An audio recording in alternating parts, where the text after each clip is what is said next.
Good morning, ma'am. My name is Ralph Priolio. I am the reporter of Lesson 20 of Group 5, The Effect of the State Discrimination in Society.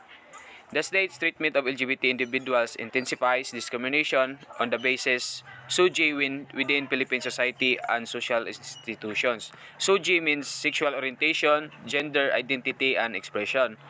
Then, being young and being young and not conforming to the gender rules assigned to 1/6 increases the risk of discrimination and abuse for LGBT persons. The victimization is aggravated by the absence of support mechanical and school policies during or addressing the concern, as well as the failure of school in the safeguard from students that who experience discrimination because they are LGBT, or they are gay, lesbian. They are experiencing discrimination. Homophobia, the stigma and prejudice towards LGBT persons are very present within Filipino society, creating a dangerous climate of hostility toward LGBT. Homophobia means encompasses a range of negative attitudes and feelings toward homosexuality or people who are identified or perceived as being a lesbian, gay, bisexual, and transgender, or being an LGBT. And then LGBT youth are targeted by parents who, upon discovering their child's sexual orientation and or gender identity, feel compelled to inflict physical harm on them out of frustration or in an attempt to prevent their child from expressing their sexuality. So, uh, ang usapon nga mo discriminate sa mga LGBT is ang ilang parents, because if musulti silang mama or papa nga bayot sila or tumboy sila, so ilang parents is masuko, so murag masakitan po ilang feelings kay mismo ilang parents dili sila dawat kay ang ilang parents pod they prevent their children or their child from expressing their sexuality because dili sila ganahan nga mabuli ilang anak or ang ilang child. So next, boss. Next.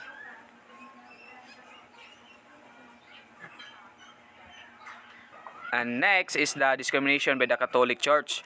The Catholic Bishops' Conference of the diri lang ko mabasa sa pika cellphone kay di kay makita.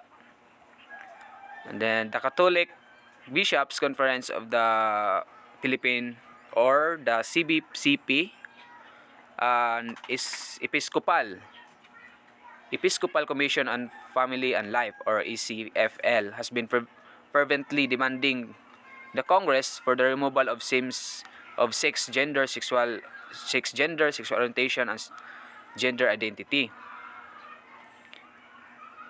Remove of the SOGI in the Comprehensive Anti-Discrimination Ordinance filed if the sentence in the House of Representatives, claiming that its inclusion will only create a problem regarding ethics, marriage, the family, and religious freedom, and reasons that the difference in sex or gender does not belong to the same level as the difference in race, color, religion, or ethnicity. So mao na so that's the belief of the Catholic Church or the Catholic religion. So mao na ilang belief or ilang gituhuan nga naay gamay nga discrimination about the SUJI because they based on the Bible verse or sayings in the Bibles. Then, antagonists of the anti-discrimination bill claim that the passage of anti-discrimination legislation will open the door for same-sex marriage. A provision allowing for same-sex marriage was not present in the anti-discrimination bill at the time of its introduction, first filing, and has never been added. So, naay anti-discrimination law para sa mga LGBT, which is the SUJI bill. So sa sulod sa SUJI bill, the first filing of the SUGI bill or the anti-discrimination law, wala ma-include ang same-sex marriage. And until now, resulted sa book, the introduction first filing and has never been added. So hangtod siguro karon wala pa ma-add ang same-sex marriage. So murag wala pa pod kay here in our country the same-sex marriage is not allowed, but in the other country the same-sex marriage is allowed, like US siguro, USA, same-sex marriage is allowed na. So next boss.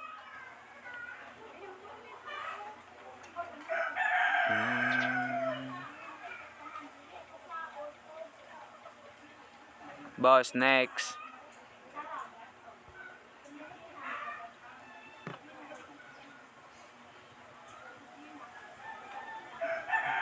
Next is the participation of members of LGBTQ+ in public life.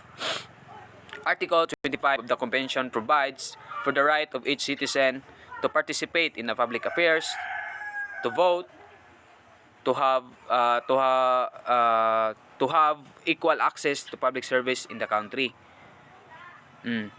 These rights are provided free of unreasonable restriction and free from distinctions made on the basis of sex, which is mentioned above, including sexual orientation.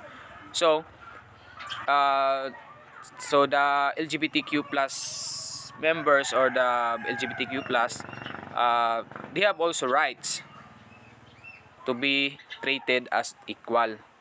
Same sa ato, dili na to sila po i-discriminate, naa po sila rights to vote, to have access in the public service in the country. But the reality is the LGBTQ is more talented on the normal people or street mas talented sa street nga boys, street nga girls, mas talented ang mga LGBTQ.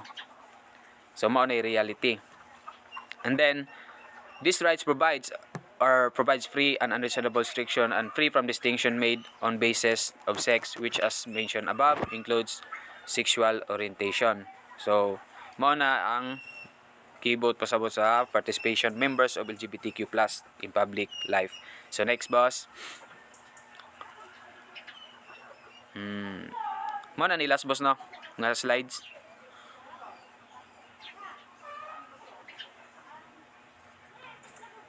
So last na ni, the discrimination in the military.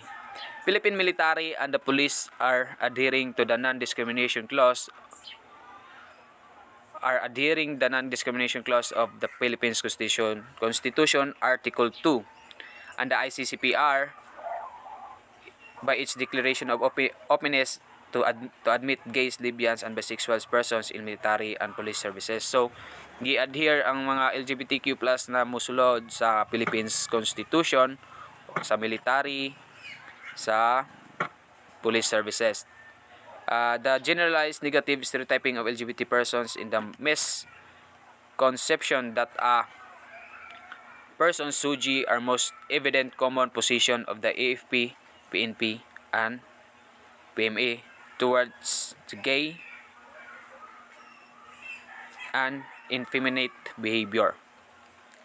The identification sources of discrimination is vital so that you will know how the acts are committed or performed by the social institutions, the respective actors and the respective actors. The unified output can also result to a class program or activity addressing this concern. So dili ra sa public ang discrimination, but also in the public sector, private sectors. Dili man private sectors ang Philippine police de. Sa mga profession po, sa profession nga trabaho like police, sa military na apoy discrimination dito, which is sakit para sa mga LGBTQ kay until now dawat naman sila, but not 100% nga dawat na sila sa atong country. So that's all for the lesson 20. Thank you, ma'am. Okay na, boss?